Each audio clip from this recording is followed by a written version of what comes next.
할렐루야. 우리 여러분들하고 인사합니다. 주의 사랑으로 사랑합니다. 옆자리 앉게 돼서 영광입니다. 우리 지난 주일 말씀에 예루살렘 교회가 일꾼을 뽑는 세 가지 이유에 대해서 말씀을 드렸습니다.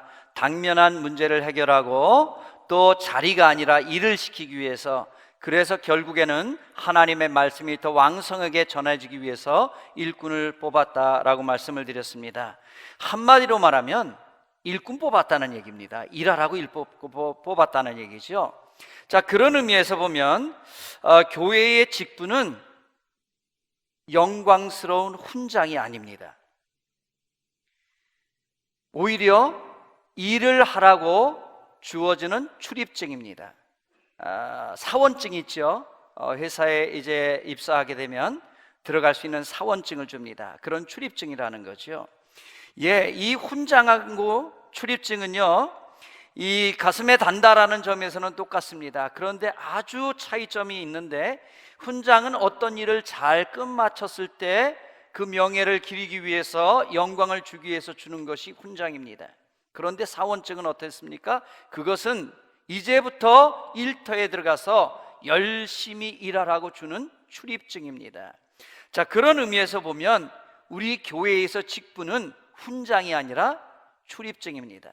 이제까지 일 잘했으니까 이제는 영광 받으라고 주는 것이 아니라, 지금까지도 일 잘했지만 더 크게 더 충성스럽게 일하라고 하나님께 우리에게 주시는 이 출입증인 줄로 믿습니다. 물론 요즘 대기업 같은데 입사를 해가지고 사원증, 출입증을 받으면 그거 영광입니다. 삼성전자 같은데 입사하면 받을 일이죠. 영광 받을 만한 일입니다. 그런데 엄밀하게 말하면 그것은 들어가서 일하라는 그런 출입증입니다. 그러니 저와 여러분이 다음 주에 있을 우리 선거에서 직분자를 세울 때, 직분에 선출된 분도 마찬가지고 뽑는 분도 마찬가지고, 우리가 분명하게 기억해야 될 것은, 이것은 영광을 주기 위한 훈장을 달아주는 것이 아니라 더 열심히 일하라고 하나님께서 우리에게 허락한 출입증이라는, 일할 수 있는 사원증을 준다는 것을 기억하시기를 바랍니다.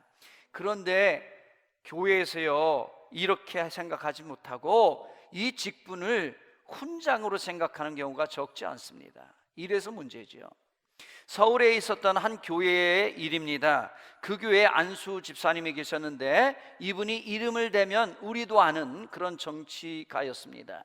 그런데 이분이 이제 돌아가시게 됐어요. 그랬더니 그 중에 이 자녀 중에 믿지 않는 자녀들이 목사님을 찾아와서 이렇게 부탁을 하더랍니다. 목사님, 우리 아버님이 그래도 이름만 대면 누구나 아는 정치가인데 집사라는 게 영 마음에 걸립니다. 그러니 내일 장례 예배 드릴 때 우리 아버지를 장로라고 좀 불러주십시오. 그러면 이 장례식 끝나고 교회에 큰 거 해놓겠습니다. 아니, 목사님, 돌아가신 분이니 장로의 자리를 하나 더 만들어야 되는 것도 아니고 그냥 장로라고 불러주시면 되는데 그렇게 좀 해주시면 고맙겠습니다. 이렇게 부탁을 하더랍니다. 여러분, 이 자녀들이 어떻게 생각하는 거예요? 직분을 마치 군인들 순직하면 계급 하나 올려두듯이 그렇게 생각하는 거지요. 훈장으로 생각하는 겁니다. 그래서 이런 부탁을 하면서 장로라고 해주면 교회에 큰 거 해놓겠다, 이렇게 거래하는 거지요. 여러분, 직분은 훈장이 아니라 출입증이라는 것을 우리 모두는 기억해야 될 줄로 믿습니다. 이제부터 지금까지 서리 집사로, 지금까지 안수 집사로 수고했는데 앞으로 더 크게 일할 수 있도록 자리를 주니까 이 일을 더 열심히 하십시오, 더 충성스럽게 하십시오, 직분을 드릴 테니 그렇게 하십시오 하는 의미로 우리에게 직분을 허락하는 줄로 믿습니다. 참 다행스러운 것은요, 요즘 그래도 개혁적인 교회에서 상당히 성경적으로 이 직분을 받는 임직식을 하려고 합니다. 그래서 환 안 받는다, 그 다음에 축하금 안 받는다, 이런 얘기 하잖아요. 상당히 성경적인 것 같아요. 근데 제가 천주교를 보니까 이 천주교에서는 신부님들이 서품을 받을 때 땅바닥에 완전히 엎드립니다. 손과 발을 쫙 펴고 얼굴을 땅에 대고 신부님이 되는 거예요. 신분 서품을 받을 때 그렇습니다. 제가 그것을 보면서 야, 이거는 천주교지만 본받을 만하다 이런 생각이 들었습니다. 목사 안수 받을 때 하나님 앞에 나는 완전히 종입니다, 하나님 말씀이라면 완전히 순복하겠습니다, 복종하겠습니다 라는 뜻으로 땅바닥에 엎드려서 임직을 받는다면 정말 그 의미가 남다르지 않을까 싶습니다. 분명히 거기에서 주는 감동이 있으리라 생각이 되어집니다. 그래서 제가 나중에 담임 목사가 되면 내가 우리 교회에 임직식 할 때 조금 한번 생각을 좀 해봐야 되겠다 이런 생각이 들었어요. 근데 또 이렇게 땅바닥에 엎드리라 그러면 이거 무슨 천주교 따라가는 거야? 그럴까봐 좀 조심스러워서 제가 못했는데, 그러다가 생각하기를 우리 교회에서 임직식 하면 우리 장로님들, 안수집사님들, 권사님들 임직할 때 제가 세족식을 해줘야 되겠다 이런 생각을 했어요. 목사가 안수집사님, 장로님, 권사님 발을 닦으면서 장로님도 이제 우리 성도들에게 이렇게 섬기는 삶을 사십시오 이렇게 보여준다면 의미가 있지 않을까 싶었습니다. 예수님께서 그랬잖아요. 제자들의 발을 씻기면서 너희도 그렇게 하라고 했잖아요. 장로의 직분이, 권사의 직분이, 안수집사의 직분이 영광스러운 훈장이 아니라 이제 일하라고 주는 직분이라면 세족식 괜찮아 보이지 않아요?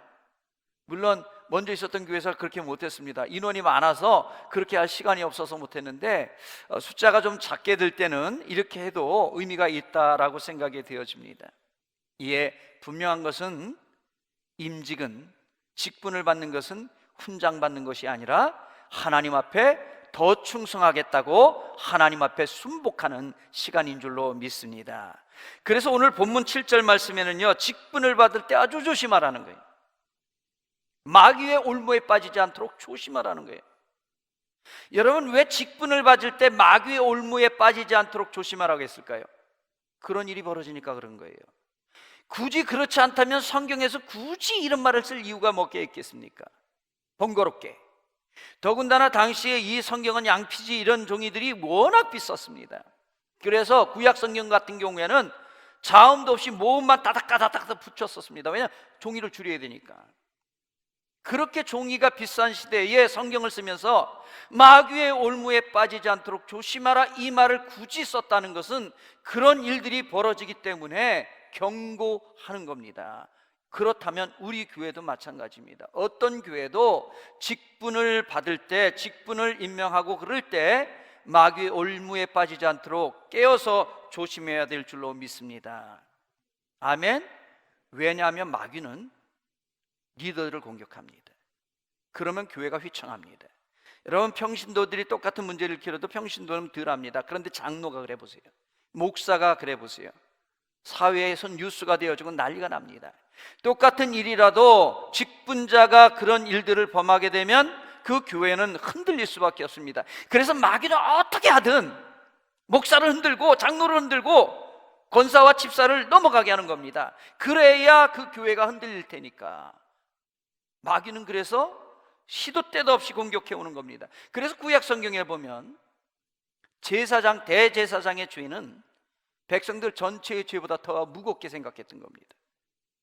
대제사장이 죄를 지면 공동체 전체가 흔들린다는 게, 그래서 마귀는 리더들을 공격하려고 합니다. 직분자들을 공격하려고 합니다. 그러니 직분자들은 더욱더 깨어서 기도하셔야 될 것이고, 이번에 직분을 받을 때도 하나님께서만 역사하시도록, 마귀는 방해하지 못하도록 우리가 기도해야 될 줄로 믿습니다. 특별히 마귀가 어떻게 공격하냐면요, 이 직분에 선출되지 못한 마음에 서운한 마음을 가져옵니다. 대상에 올라가지 못한 분도 서운해지고요, 또 대상에 올라갔는데 선출되지 못하고 떨어지면 더 서운해집니다. 반대로요, 또 본인은 신앙으로 잘 극복하는 경우가 있습니다. 그런데 주변 사람들을 또 넘어지게 합니다. 그래서 선출되지 못한 분들은 마음이 그래도 정리가 되는데 주변에서 자꾸 안 됐다 뭐 그러면서, 그게 안 된 건데 된 건지 잘 모르잖아요. 하나님의 뜻이 이루어지는 건데 그걸 왜 안 됐다고 그러면서 자꾸 또 부추겨 가지고 또 힘들게 되어집니다. 그러니 우리가 다음 주에 직분자 선출을 앞두고 분명하게 기억해야 될 것이 있는데, 선출을 잘 감당하면 직분을 잘 감당하면 본인에게도 은혜가 되고 교회에도 은혜가 되지만, 잘못하면 교회에 해가 되어지고 본인에게도 은혜가 되지 않는다는 겁니다. 그러니 한 주간 더욱더 열정으로 기도할 수 있기를 축복합니다. 그래서 혹시 대상에 선정되지 못했더라도, 혹은 선출되지 못하더라도 서운한 감정을 빨리 정리하셔야 됩니다. 일주일 동안은 기회를 드리겠습니다. 일주일 동안은 서운해 하셔도 이해하겠습니다. 그런데 일주일 지나가면 다 정리하셔야 됩니다. 아멘? 아멘? 가능하면 빨리 정리하시는 게 좋습니다. 왜냐하면 이게 오래가면 마귀가 가만 안 놔둡니다. 그 마음을 이용해 먹습니다. 그러니 투표하는 사람들도 마찬가지입니다. 내가 찍었던 분이 안 됐다고 불평할 것이 아니라, 또 저 사람은 내가 싫어하는데 저 사람은 안 됐으면 좋겠는데 했다고 그 사람이 됐다고 그것들을 불평하고 다니지 말고, 우리 모두는 기도하면서 하나님의 뜻을 구하고 결정이 되었을 땐 하나님의 뜻이 이루어졌음을 믿기를 축복합니다. 그래서 우리 교회는 어떤 누구도 당락에 좌우돼서는 안 됩니다. 누가 직분자가 됐느냐 못 됐느냐보다 더 중요한 것은 이번 일꾼 선출을 통해서 하나님의 영광만 드러나야 될 줄로 믿습니다. 그러니 후보자들은 결과에 순복하십시오. 투표하신 분도 마찬가지입니다. 하나님의 뜻이 이루어짐을 믿고 순복하시기를 축복합니다. 그래야 우리 교회는 든든히 설 수 있습니다. 어떤 교회에서 실제로 있었던 일입니다. 경기도의 한 큰 교회인데요, 그 교회에 안수 집사님이 계셨는데 이분이 장로 선출에서 떨어졌습니다. 그래서 그 교회를 그만둬 버렸습니다. 육군 장성이신데, 별을 장군이신데 이분이 안수 집사님이었는데 선출해서 안 됐어요. 그러다 보니까 이분이 내가 이 교회 아니면 장로할 데가 없냐고, 그리고 교회를 나가버렸어요. 그리고 그 같은 도시에 있는 그런 멀지도 않은 작은 교회로 가버렸습니다. 근데 그 교회에서 다음번에 장로 선출이 했었는데 거기서 또 떨어졌어요. 이렇게 되면 무슨 생각을 해야 돼요? 아, 하나님께서 나 아직 준비 안 됐다고 좀 훈련시키는가 보다, 이렇게 겸손한 마음으로 다시 봉사 열심히 하고 그러면 얼마나 좋겠어요. 근데 이분이 뭐라고 얘기를 하고 다니냐면, 먼저병 교회에서 내 소문을 어떻게 냈으면 내가 여기서도 장로가 못 됐냐, 그러면서 막 먼저 교회를 욕하고 다니는 거예요. 여러분, 반면에 제가 있었던 어떤 교회에서 꼭 되실 만한 분이 장로님의 선출이 안 된 적이 있었습니다.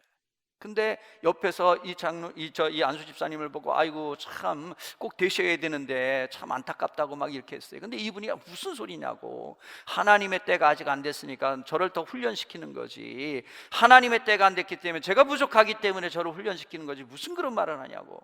그러니까 교회가 분위기가 얼마나 좋아졌는지 몰라요. 그리고 이분은 더욱더 하나님에게 영광을 돌리고 더 존경을 받았어요. 그래서 그 다음번 선거를 하는데 얼마나 선거가 이 투표가 좋았는지, 역사상 최고의 득표율로, 이게 뭐 득표가 많이 됐다고 좋은 건 아니지만 그래도 장로님이 되시는 거예요.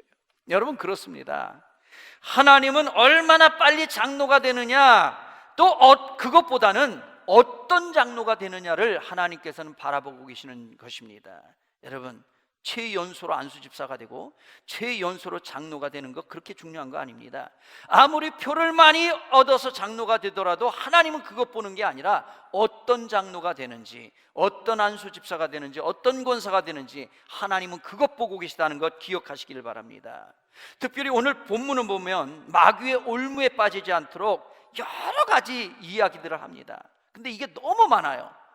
그래서 이걸 다 말씀을 드릴 수는 없고요, 크게 세 가지로 나눠서, 첫 번째는 인격적인 부분, 두 번째는 신앙생활, 세 번째는 가정생활, 이렇게 나눠서 요약을 해서 좀 말씀을 드리겠습니다.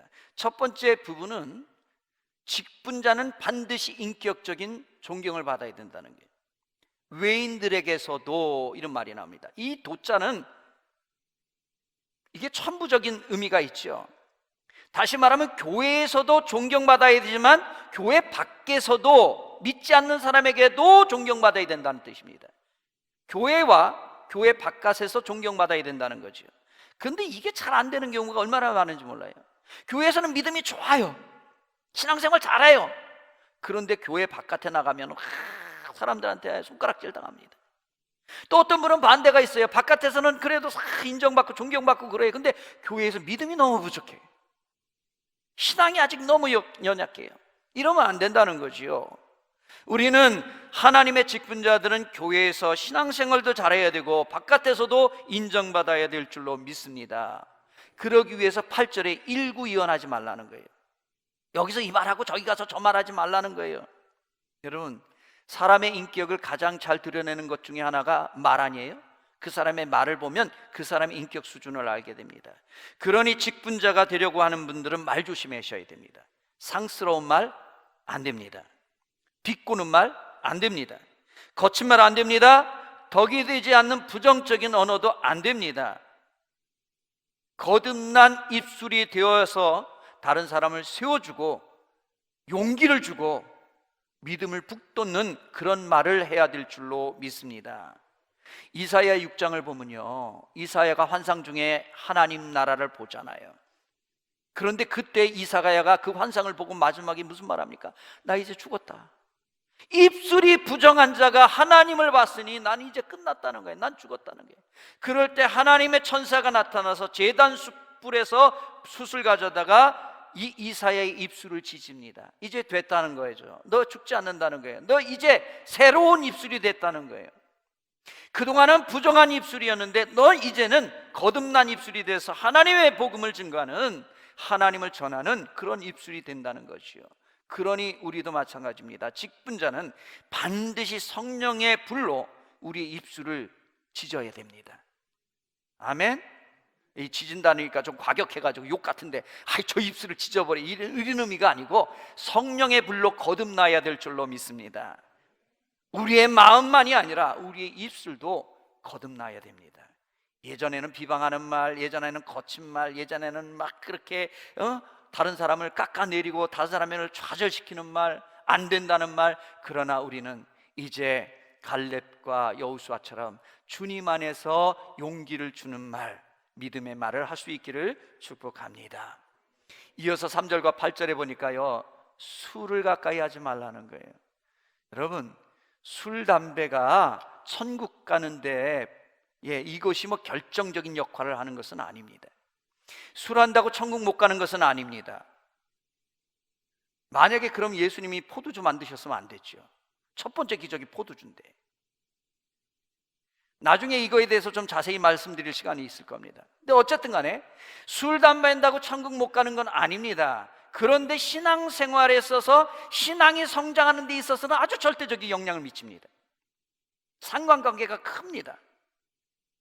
술, 담배 한다고 지옥 가는 것은 아니지만 신앙이 성장한 사람 치고 이것 끊지 않고 여기에 매여 있는 분들은 없습니다. 제가 먼저 있었던 교회 장로님 한 분이 배를 타셨던 분이에요, 젊었을 때. 그런데 이 배 타는 분들이 얼마나 일이 거치니까 술, 담배 엄청 하죠. 그래서 장로님 말씀이 술, 담배 엄청 했다는 거예요. 완전 꼴초했고 술을 막 들여 부었다는 거예요. 그런데 자기가 이제 예수 믿게 되면서 교회를 나갔는데 이걸 좀 해결해야 되겠다 싶어가지고 40일 작정 기도를 했어요. 새벽마다 이제 나가서 40일 작정 기도하는데 나중에 술은 괜찮겠는데 이 담배는 끊기가, 이게 그렇잖아요. 담배가 조금 더 중독성이 강하잖아요. 이게 잘 안 될 것 같았는데 40일 금식 기도를 하고 나니까 갑자기 끝나고 나는데 이 담배 옆에서 연기가 나면, 냄새가 나면 막 이렇게 토할 것처럼 아주 역겹더래요. 그래서 자연스럽게 끊어졌다는 거예요. 여러분, 술, 담배가 끊는 게 쉬운 것은 아닙니다. 그런데 우리 신앙의 성장을 위해서 결단해야 됩니다. 하나님의 능력을, 성령의 힘을 구해서 이 문제도 해결해낼 수 있기를 축복합니다. 직분자는 그래야 합니다. 다음에 말씀하는 것이 불의한 이익을 탐하지 말라는 거예요. 여러분, 불의한 이익을 탐한 사람 중에 한 사람이 누구예요? 가룟 유다 아니에요? 그래서 예수님의 그 전대에서 회계 맡아서 돈 싹 빼돌리고 훔쳐가고 그랬잖아요. 근데 우리가 불의한 이익을 탐하지 말라고 하니까, 불의한 방법으로 돈을 모으지 말라고 하니까 우리는 생각할 때 이게 강도짓만 안 하면 된다 이렇게 생각하는데 그렇지 않습니다. 여러분, 불의한 방법이라는 것은 성경에서 허락하지 않은 모든 것을 다 포함하는 겁니다. 예를 들어서 내가 부자가 되겠다고 다른 경쟁업체를 박살내면 안 됩니다. 다른 기업을 무너뜨리면 안 됩니다. 망하게 하고 매점매석하고 또 많은 이익을 취하는 사채업을 하고 또 요행을 바라는 일확천금을 누리는 도박이나 그 다음에 로또, 다 조심스러운 겁니다. 성경에서 원하지 않는 방법들입니다. 그렇지 않고 재물을 탐하는 사람이 직분자가 되면 어떻게 됩니까? 반드시 그것 때문에 올무에 걸리게 되고 사탄은 그것을 이용하게 될 것입니다. 그러니 여러분 기억하십시오. 내가 더러운 부자가 될 바에야 나는 거룩한 가난한 사람이 되겠다. 결단하시기를 바랍니다. 정당한 부자가 되어지는 것 괜찮습니다. 그런데 거룩하지 못한 방법으로 내가 부자가 될 바에야 차라리 가난하게 사는 것이 하나님의 인정을 받게 될 줄로 믿습니다. 이런 용기가 있기를 축복합니다. 그럴 때 세상으로부터도 존경받는 성도가 될 줄로 믿습니다. 두 번째는요, 신앙생활에 대한 부분인데요, 1절에서는 선한 일을 사모해야 된다는 거예요. 9절에서는요 믿음의 비밀이 있어야 된다는 거예요. 여러분, 믿음의 비밀은 뭐예요? 복음의 진리를 깨닫고 예수님을 믿고 영적인 경험들이 있고 영적인 삶을 산다는 뜻이죠. 그럼 선한 일을 사모한다는 건 뭡니까? 하나님의 구원 사역에 열정을 가지고 동참한다는 것이요. 이에 이런 신앙의 열정이, 이런 신앙의 모습이 있어야 될 줄로 믿습니다. 이번에 서울에 있었던 교회 일인데요, 새신자가 제가 경험한 일은 아닌데 전에 들은 얘기입니다. 근데 진짜 있었던 얘기인지 모르겠지만 새신자 한 분이 교회에 등록했는데 이분이 얼마나 예쁘게 신앙생활을 하는지 주일 예배를 나오더니 수요일 예배가 있다는 걸 알고 수요일 예배도 나오는 거예요. 그러더니 또 새벽 예배가 있다는 걸 알게 되고 새벽 예배도 이제 나오게 된 거예요.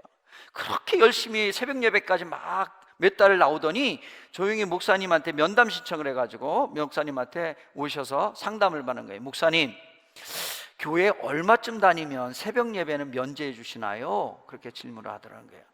이분이 장로님, 권사님을 가만히 보니까 새벽 예배 안 나오시는 것 같아요. 그래서 교회에 열심히 오래 다니면 단골 손님들한테 혜택 주듯이 새벽 예배는 면제해 주는가 보다, 이렇게 생각해서 질문을 했다는 거예요.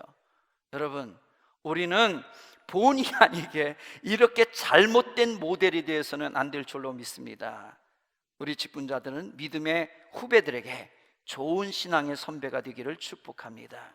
제가 우리 교회 청년들한테 안 물어봤는데 먼저 있었던 교회에 청년부들이 한 40명 정도 모였는데요, 그 청년들 많이 나올 땐 그 정도, 조금 나올 때도 있지만 그 청년들한테 질문을 해보니까 우리 교회에서 가장 존경할 만한 분, 신앙생활에 존경할 만한 분이 누구냐 이렇게 했더니 글쎄 없다는 거예요.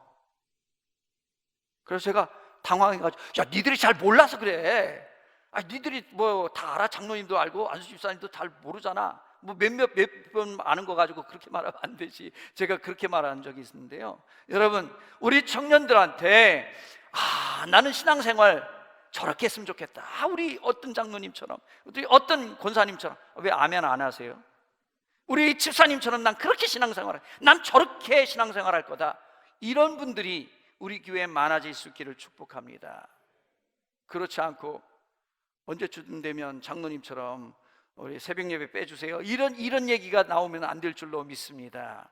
아멘. 세 번째는요, 이 가정을 잘 다스려야 된다는 거예요. 그러기에 직분자는요, 합법적이고 정당한 가정 부부 생활이 되어야 합니다. 이 합법적이고 정당한 부부 생활이라는 게 뭡니까? 성경적인 원칙을 따라야 된다는 거죠. 성경에서는 절대로 혼외 관계나 여러 배우자 두는 것을 허락하지 않습니다. 또한 차선책으로 이혼과 재혼을 허락하지만 반드시 믿음 안에서 하라고 경고하고 있습니다. 전에 제가 멕시코에 있을 때 미국에 헌신 예배를 인도하러 갔습니다. 그런데 예배 끝나고 식사를 하다가 이상한 얘기를 들었습니다. 아주 충격적인 얘기예요. 그 교회에서 직분자 선출을 위해서 인선위원회에서 이 대상을 선출해서 올렸는데 그 중에 여자 집사님 한 분이 오랜 신앙생활을 했는데, 그리고 나름대로 교회에서도 열심히 하는 것 같아요. 근데 이분이 거기에 대상에 못 올라간 거예요. 그래서 왜 나는 빠졌냐고 목사님을 찾아와서 난리치고 예배 시간에도 소리 지르고 그런 일들이 벌어진 거예요. 그래서 어떤 일로 그러셨냐고 그랬더니 이 여자 집사님이 남편이 중풍에 걸렸는데 뇌졸중으로 쓰러졌는데 몸을 거동을 못 하시는 거예요. 뭐 식사도 본인은 못 하고 막 이럴 정도니까 이 여자분이 생계를 다 책임지면서 뭐 좀 나이는 그래도 있지만 어쨌든 간에 생계를 책임지면서 5년 동안 수발을 다 들은 거예요. 낮에 일 갔다 와서는 저녁에는 또 그 수발을 다 들고, 여기까지만 들으면 참 훌륭한 분이죠. 요즘 뭐 이런 상황에서 그냥 버리고 가는 경우도 많은데 예, 훌륭해요. 근데 문제는 이 여자분에게 남자가 있는 거예요. 다른 남자가 있는 거예요. 그래서 그것 때문에 이 대상으로 안 올렸는데, 이 여자분이 이렇게 따지는 거예요. 아니, 우리 남편도 내가 남자 있는 거 안다. 그런데 우리 남편이 5년 동안 자기를 이렇게 버리지 않고 이렇게 거둬준 것만 해도 고맙다고 말한다. 그리고 우리 아들도 이해를 한다고 그랬다. 근데 교회가 우리 가정에서 이해한다는데, 내 남편과 내 아들이 이해한다는데 왜 교회에서 이걸 문제로 삼냐? 어떻게 생각하세요? 미국은 이 정도예요. 제가 그 얘기를 듣고, 야, 이거 심각하겠다. 아니, 우리 교회에 그런 분이 없어서 다행이지, 우리 교회에 그런 분이 있으면, 아니 또 어떻게 보면, 아니 남편도 이해하고 아들도 이해한다는데. 근데 여러분, 성경적인 원칙은 아닙니다. 우리 직분자들은 가정에서 생활에서도 성경대로 해야 될 줄로 믿습니다. 가정을 다스린다고 할 때 이 다스린단 말은 권위를 부린다라는 말이 아닙니다. 통치한다는 말이 아니라 다스린다는 것은 관심을 가지고 잘 돌본다는 말입니다. 그러니 이 다스린다는 말은 보통 남자들에게 좀 적용되는 것 같은데, 여러분, 집에서 군림하고 통치하라는 말이 아니라 관심 좀 가지라는 얘기입니다. 집안에 좀 관심 좀 가지라는 겁니다. 그런데 어떤 분들은요, 출근하면 출근해서 또 주말에는요 너무 피곤해서 그냥 잠만 잡니다. 집안일에는 별로 관심을 두지 않습니다. 그러지 말라는 거죠. 또 어떤 아내들은요, 늘 뭐가 그렇게 바쁜지 집에 붙어 있질 못합니다. 요즘은 좀 코로나 때문에 덜할 것 같은데 기도원, 이 기도원, 저 기도원 쫓아다니냐고 정신이 없습니다. 집에 붙어 있을 날이 없습니다. 여러분, 그래서 교회 일도 마찬가지인데요, 교회 일 끝나면 빨리 집에 가세요. 물론 너무 수고해가지고 차 한 잔 마시고 또 뭐 식사를 하고 이렇게 가는 거 괜찮습니다. 저는 그거 좋아합니다. 저도 교회 일 끝나면 참 마시는 거 이런 거 좋아합니다. 그런데 그쯤 됐으면 이제 식사하시고 차 마셨으면 돌아가십시오. 저녁 늦게까지 놀라고 생각하지 마시고, 그러다가 집에 들어오면 남편이 묻습니다. 뭐하다 이제 돌아와? 그러면 교회 일 하다 오지 뭐 내가 놀다 온 줄 알아? 놀다 온 건 싹 빼고. 그러니 예수 믿지 않는 사람들이 교회 가는 걸 싫어하는 거예요. 여러분, 우리 직분자들은 가정에서도 잘 돌보고 충성해야 될 줄로 믿습니다. 아멘. 크게 말씀을 드렸는데 이것 말고도 오늘 성경에 보니까 여러 가지 자격 기준이 나옵니다. 자, 그러다 보면 목사님, 그것 다 된 사람이 어디가 있겠어요? 그 정도의 자격을 갖춘 사람이 어디가 있겠어요? 이렇게 물으실 수 있습니다. 그런데 여러분, 중요한 것은 이 자격을 다 갖춘 다음에 하라는 것이 아니라 그걸 목표로 신앙의 훈련을 하라는 겁니다. 사실 예수님의 제자들도 처음부터 이렇게 되지는 않았어요. 그런데 목표를 두고 계속해서 훈련하고 예수님께 배우다 보니까 조금씩 그렇게 가게 된 줄로 믿습니다. 목표가 없으면 훈련 안 합니다. 목표가 없으면 아무것도 아닙니다. 그대로 있습니다. 그런데 목표를 두고 조금씩 기도하면서 훈련하면 그래도 조금씩은 변화될 줄로 믿습니다. 아멘. 그러니 목표를 두고, 오늘 성경에 나오는 직분자의 이 자격 목표를 두고 우리는 노력하고 애쓰기를 축복합니다. 훈련 받으십시오. 아멘. 우리 옆분들하고 인사합니다. 훈련 받으세요. 반대로도 훈련 받으세요. 아멘. 이렇게까지 했으니 훈련 받으시겠죠? 제가 이번에 우리 제자훈련 성경 공부 시작하면서요 좀 실망했어요. 왜냐하면 등록을 생각보다 너무 많이 안 하셨어요. 저는 이거 딱 시작하면 막 몰려올 줄 알았거든요. 왜냐하면 그동안 이런 게 없었기 때문에 갈급하시다고 들었는데, 아니 안 갈급하신 것 같아. 물론 얘기를 들어보니까 출근하시는 분이 많아서 못하셨다고 그러는데, 제가 생각할 때 그래도 우리 교회에 이렇게까지 다 출근할까? 뭐 20-30명 빼놓고 다 출근하시는 건 아닐 것 같은데, 그러니까 여러분 훈련 받으시기를 축복합니다. 제가 먼저 교회에서는 하면은 꽤 많이 등록하시고 그랬는데 이게 너무 등록이 적은 거예요. 그래가지고 제가 실망을 해가지고 그랬는데, 그나마 다행스러운 건 청년부에서 30명이 등록을 해줬어요. 30명 필요합니다. 그래서 교재 30권 만들어줬는데 이번 주에 다시 5권이 더 필요합니다. 그래가지고 제가 위로를 받고 있어요. 상처받을 뻔했어요, 제가. 예, 그런데 여러분, 이번에는 그렇게 지나갔지만 다음번 내년에 시작할 때 훈련 받으시기를 바랍니다. 우리 다른 부목사님들도 강좌가 다 있으니까 훈련 받으시기를 바랍니다. 훈련 받으셔야 돼요. 훈련 받지 않고 가만히 있으면 그냥 가만히입니다. 그런데 훈련 받으면 적어도 배운 거 잊어먹고 또 그렇게 못 살지만 그래도 받으면 콩나물에 물 주듯이 어느 순간에 자라가게 될 줄로 믿습니다. 여러분, 아멘?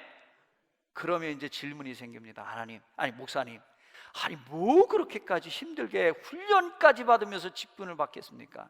그냥 편하게 안 받을래요. 나는 너무 힘듭니다. 그냥 편한 게 훨씬 좋은 것 같아요. 여러분, 이렇게 생각하지 마십시오. 왜냐하면 13절에 보니까 직분을 잘 감당한 자들에게는 엄청난 은혜가 있다는 거예요. 우리 13절을 같이 읽습니다. 집사의 직분을 시작. 집사의 직분을 잘한 자들은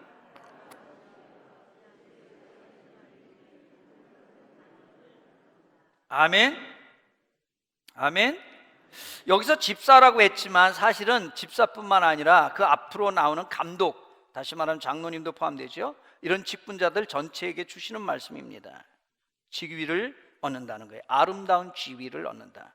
이 지위라고 하니까 이걸 자꾸 또 뭐 어떻게 보면 자리로 생각하고 높아지는 것으로 오해하지는 마십시오. 여기서 말하는 뜻은 그게 아닙니다.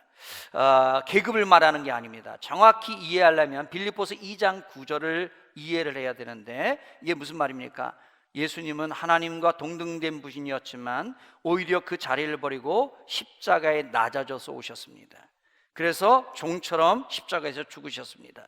그랬더니 하나님께서는 예수님을 높여서 가장 높은 보좌 위에, 그리고 그 이름을 가장 뛰어난 이름으로 만들어 주셨다는 거예요. 아멘? 우리의 지위가 올라간다는 건 그런 뜻입니다. 이 땅에서 계급이 올라가고 이 땅에서 자리를 차지한다는 것이 아니라 우리가 직분을 잘 감당할 때 하늘나라에 갔을 때 예수님의 영광에 동참하게 될 줄로 믿습니다. 그러니 직분 안 받는 게 속 편한 길이다 라고 생각하지 말고, 나는 직분 안 받을래 아니라 천국에서 누리게 될 이 면류관을 기억하면서 직분을 사모하시기를 축복합니다. 그래서 3장 1절에는 이렇게 말합니다. 미쁘다 이 말이요. 미쁘다는 게 뭐예요? 아름답다란 말이잖아요. 아름답도다 이 말이요. 곧 사람이 감독의 직분을 얻으려 함은 선한 일을 사모하는 것이라 함이로다.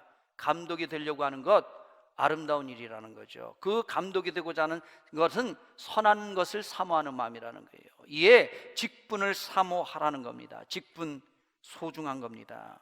미국의 지미 카터 대통령이 한국에 방문을 했잖아요. 그랬을 때 주일날 여의도에 있는 한 교회에 가서 예배를 드리게 됐는데, 그때 목사님이 이 지미 카터 대통령을 소개하면서 우리 교회에 아주 소중한 귀한 분이 오셨는데 지미 카터 대통령 부부 집사님이 오셨습니다, 이렇게 소개를 했다는 거예요. 그 말을 듣고요, 이 카터 대통령이 나와서 인사를 하는데, 저는 오늘 목사님이 저를 대통령보다는 집사님이라고 소개를 해주셔서 너무 감사합니다.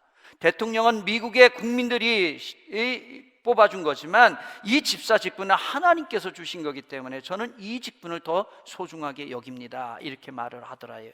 여러분, 그렇습니다. 정말 직분을 소중히 여기시기를 축복합니다. 이 직분 하나님께서 주었기 때문에 이 직분을 잘 감당한 자들에게 하나님의 영광을 허락하실 줄로 믿습니다. 뿐만 아니라요, 이 땅에서는요 믿음의 큰 담력을 얻는다는 거예요. 이게 무슨 말이에요? 믿음이 성장하고 신앙이 성장한다는 거지요.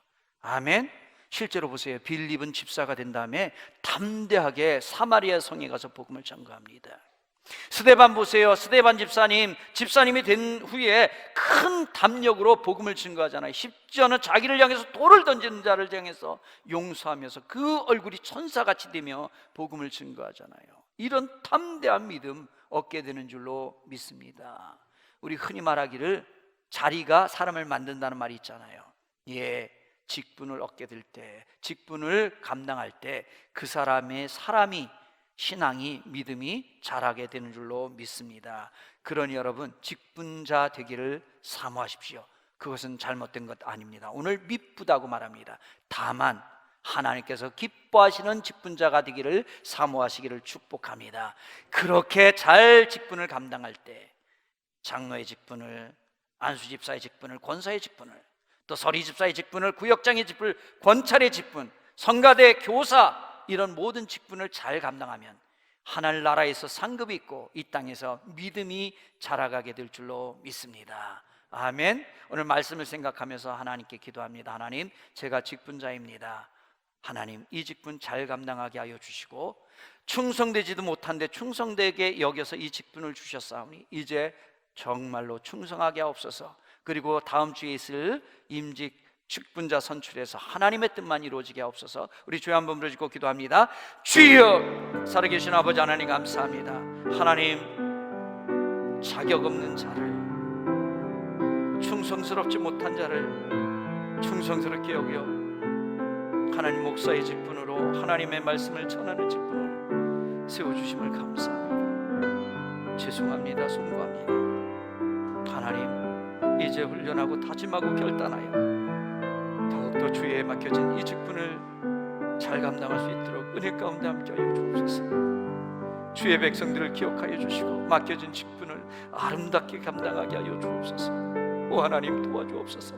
우리 교회에 많은 직분자들이 있습니다. 한 분 한 분을 기억하여 주시고 은혜 위에 은혜를, 성령의 충만함을, 믿음의 능력을 더하여 주셔서 이 직분을 잘 감당하게 하시고 다음 주에 있을 아버지 임직자 선출에도 하나님의 능력으로, 하나님의 도우심으로 함께하여 주셔서 악한 것들은 결단코 틈타지 못하도록 인도하여 주시옵소서.